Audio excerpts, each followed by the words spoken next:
Logan Paul is defending his US Championship against Kevin Owens at the Royal Rumble, and Owens is struggling with a broken hand which Austin Theory gave him. But Owens clocks Logan with the cast, and Logan is out cold, but Theory comes to haunt Owens again. He pulls Logan out of the ring, and while Owens and the referee are telling Theory to leave, it opens the door for Waller. Owens is laid out, and Theory tosses Logan back in the ring. He falls on top of Owens and retains. And for helping him out, Logan wants to reward his newfound brothers in arms, and he says, "Guys, I've been super appreciative of all of your talent, but not only that, for helping me out. And I wanted to make things a little more official around here. Go to that bag and put the shirts on." Are you ready? Logan wants to make a new DX, and they set about making an impact immediately. They bully people backstage. They even go as far as spraying green paint in the face of Byron Saxton. And then, when they're in the ring, after interrupting a match between AJ Styles and LA Knight, they hijack the show. But very quickly after, they're confronted by someone very familiar to the black and green. It's the creator, the innovator of DX, and he doesn't look happy with this situation at all, and he says, "Hold on a second, Logan. I don't remember signing off on this. You see, that shirt you're wearing, I designed it with a few others. So take it off, or you have a lawsuit on your hands. And I'm sure you're familiar with those. And besides, who even is the Generation X in this group?" And Logan very smugly responds and says, "Ha, Hunter, I was waiting for this. I knew you'd say that. Man, you're really out of the loop these days, huh? I learned from an early age that you've got to invest. And I know a few people down in Endeavor, and this logo, this shirt, this name, I own it now. Oh, and who's the Gen X, you ask? Well, we are the generation that does whatever the hell we want. And if you've got a problem with that, we've got 2 words for you. Drink Prime. But hey, it doesn't stop there. That's not all we've got for you. Logan was really going to send his goons after Triple H, but instead they're embroiled in a brawl at ringside. And as it's happening, Logan is looking incredibly smug still. He's enjoying the battle. But not for long, because while he's distracted, Kevin Owens slides in, and boom! He nails a stunner on Logan. And then Styles hits a Styles Clash on Waller, and a BFT from Knight is able to drop Theory as well. This was certainly not the way DX thought things were going to go, but it does not slow them down. They call for a 6-man tag match the next week on SmackDown, and it's chaotic to say the very least. But this time, it doesn't go the way Owens or Knight expected, because AJ Styles, who's returned as somewhat of a lone wolf, ventures off on his own and leaves the team. He's still not over losing the triple threat #1 contenders match for the WWE title. It creates the outnumber, and it creates the win for D-Generation X, which creates tension with Owens and Knight after the match. They get into an altercation, and they've totally lost sight of why they were teaming in the first place. They just want to fight each other. And it leads Nick Aldis to giving them both the chance to get a shot at Logan at Elimination Chamber for the US title. And while Logan isn't in attendance, Theory and Waller are. But Logan's presence is still felt while Owens and Knight are going at it. He's live tweeting all the way through the match, and it's being shown on the broadcast. He has a lot of wild things to say about both of his potential opponents, and while that isn't directly distracting the match, Waller and Theory definitely are.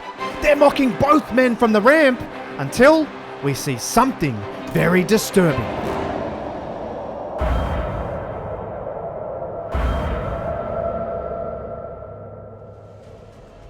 Nothing happens to Owens or Knight, but Waller and Theory are down. No one has any idea what's happened, even Logan while live tweeting. And especially Kevin Owens, who had the advantage in the match, but he's distracted, and Knight takes his chance, hits a BFT, and he gets the shot at Logan. But it feels odd in the building. It feels like a dark cloud is hanging over the whole situation. But once again, this does not slow DX down at all. In fact, they double down. They continue to harass everyone backstage, but one person pulls them up. "Yo, Logan, I see you with the X-Men shirt on. I love X-Men." Truth? DX. Degeneration X. Oh, right. Well, Logan, I got 2 words for you. Who is Generation X out of y'all? Why do people keep asking that? Listen, Truth, we're the generation that does whatever the hell we want, and we're here to make money. So if you... Hold on. I got it. I'm from Generation X. I can be the Generation X. Truth, there is no way. We're not looking for new But Theory chimes in and says, hold on, Logan. He's got a point. We don't have anyone from Generation X. Truth fits perfectly. I say we let him join. And we initiate him. But Logan comes around to the idea and he says, you've got a great point.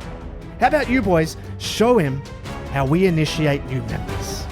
Waller and Theory grab Truth. They take him over and they slam him through a table. And Theory says, X marks the spot, Truth. Idiot. Truth was never gonna be in. They leave him laying. But not only that, Logan Paul has now announced that Prime is launching a limited edition DX bottle. And he says at the launch that he's taking the DX brand properly global, unlike the legends of the past. And he says, we are actually doing the name some justice. This isn't the 90s. We're pushing wrestling forward and out of the dark ages. And how we do that is to take this name and make it better than ever. But as they celebrate the release, LA Knight bursts in and he takes down Theory. But he's quickly accosted by Waller. They are unable to hold him off for long though, because he has a BFT for both of them. And now he and Logan are embroiled in a brawl before Logan's personal security are able to get the megastar off him. And they're throwing verbal barbs back and forth, but LA Knight says, Logan, your days are numbered with that US title, but so is your days as a cosplaying trio of numbnuts. Knight isn't standing for anything Logan is throwing at him or at the world, but yet again, it does not slow them down, because Grayson Waller hosts the Grayson Waller Effect in his home country at Elimination Chamber, and his special guest is Austin Theory. But before they can even say a word, their mics are cut and the feed is interrupted with static and weird noises, which causes Waller and Theory to dip, and very understandably. It's all extremely confusing, and you can feel a dark cloud hanging over the whole event, including when LA Knight gets his next opportunity at gold against the golden boy of DX. And it's heated, but with Waller and Theory officially banned from ringside, Logan's title is in great peril. Logan struggles to deal with him even though he's incredibly athletic. Knight has been in this game for so long. Logan is finding out the hard way whose game it really is. But Logan, like we've seen before, gets a lucky punch. He nails him with a crisp right hand and LA Knight is down. Logan goes to the apron and he wants to hit the big lariat. He flips into the ring, but he gets caught and Knight uses his momentum to hit a BFT. He's got him. 1, 2, no! Knight gets dragged out of the ring by AJ Styles. He collects Knight with another clothesline, just like when he returned. And now he takes him over and he picks him up and slams him through the announce table with a devastating Styles clash. Logan is DQ'd. Knight wins, but Knight doesn't win the title. But Logan, in typical style, is celebrating completely over the top. He's so smug. He's so happy with retaining his championship that way. But as he stands on the entrance, flaunting his championship and throwing up the X, the lights go out.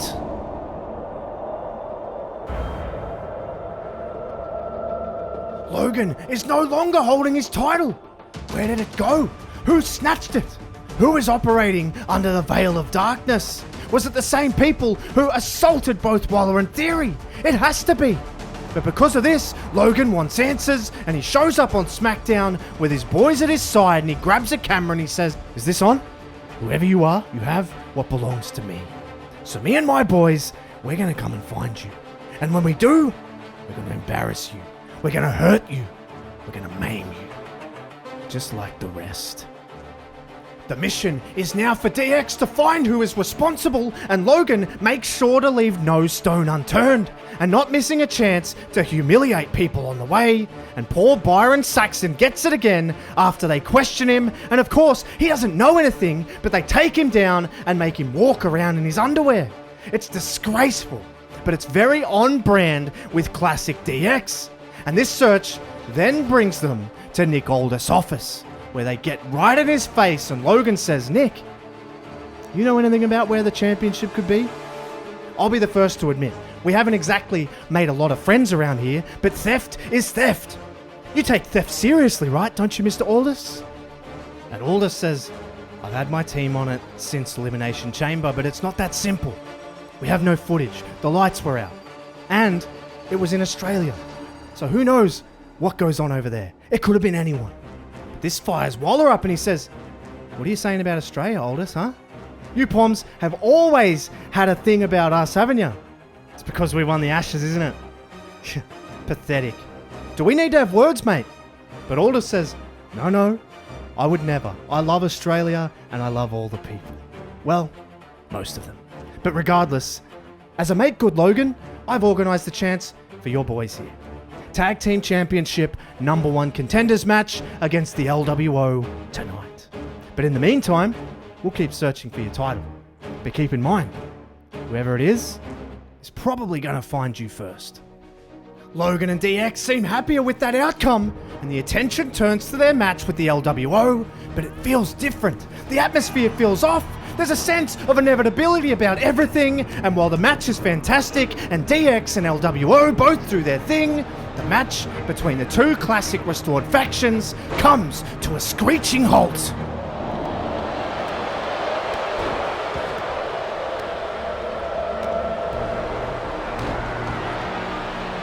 All 4 men are down. No one saw anything, but we did hear it. But the LWO got lucky. Wild happened to roll over, completely decimated, and get the pin. And it cost DX a shot at the Tag Team Championships. And as the LWO leave, both curious but equally hurt, Logan, Theory and Waller get an insight into just who was behind the attacks. Because up on the ramp, we see two figures.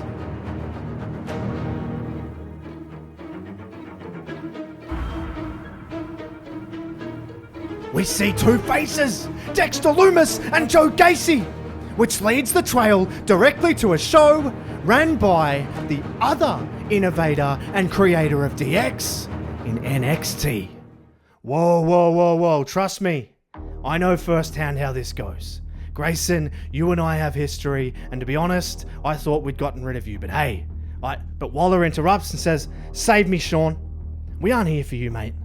Besides, we're a better DX than you could have ever dreamed of being. We're here for Gacy and Lumis. I know you're hoarding those two freaks somewhere, and they are hoarding Logan's title. So hand them over, and hand over the title.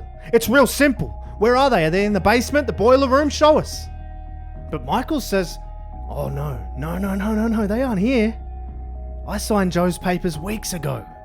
He's no longer on NXT, and Dexter hasn't been for a long time.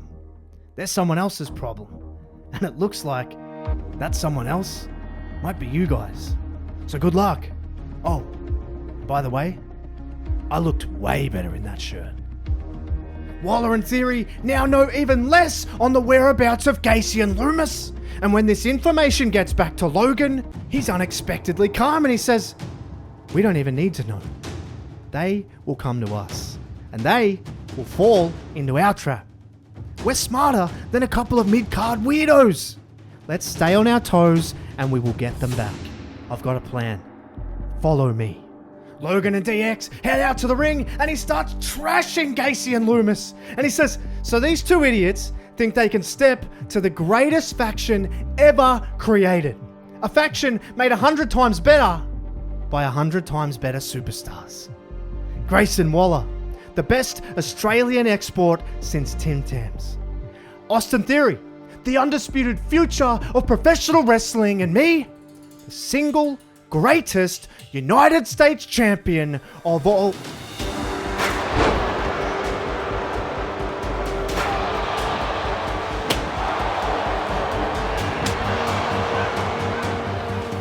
DX had a plan, alright.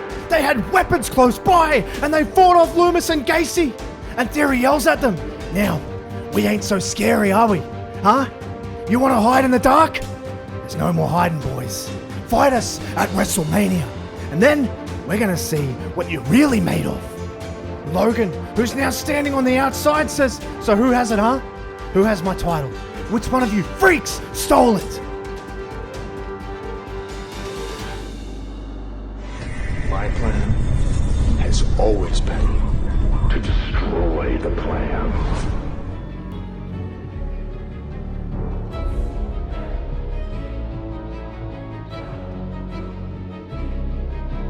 Gacy and Loomis manage to scamper away, but Cross says, "Your challenge for Joe and Dexter is accepted, but mine?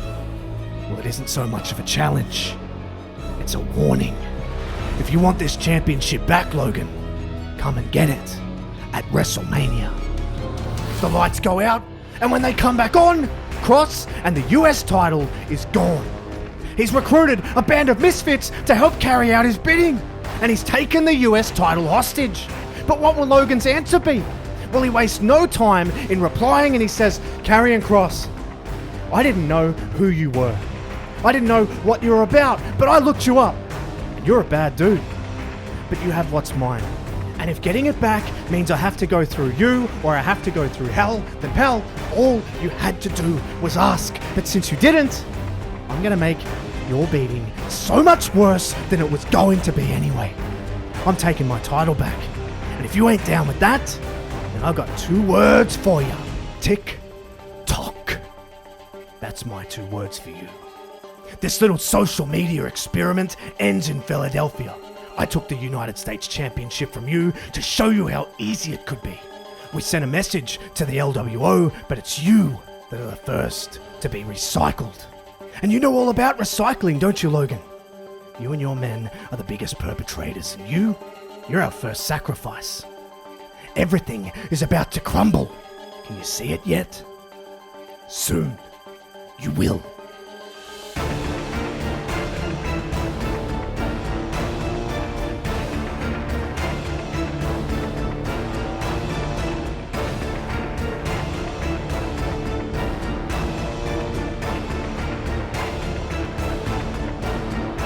The sands of time have run out. It's time for Logan to face the man looking to recycle the recycled. Logan hasn't faced anyone like this before. No one this sinister, no one this twisted, and Cross puts him through the ringer. He's making Logan pay for his boys cheating to win earlier in the night. He's making Logan pay for seemingly waltzing in and taking Karrion's spot that he feels is his. But of course, it isn't long before the rest of DX shows up, and Logan is relieved to see them. He calls them down to get in the ring quickly. But as they start walking, they're stopped in their tracks. But Wallace says, "What's this chick gonna do, mate? Let's go." But before they can, they're grabbed from behind by Gacy and Loomis, and they're choked down to the ground. Logan is left all on his lonesome, and Cross locks in the cross jacket. Logan is panicking. Logan is fading. Logan is being recycled. And as the final sands of time fall, and Karrion Kross wins the United States title, he now holds it as its rightful owner. And he shows the sequel is rarely as good as the original.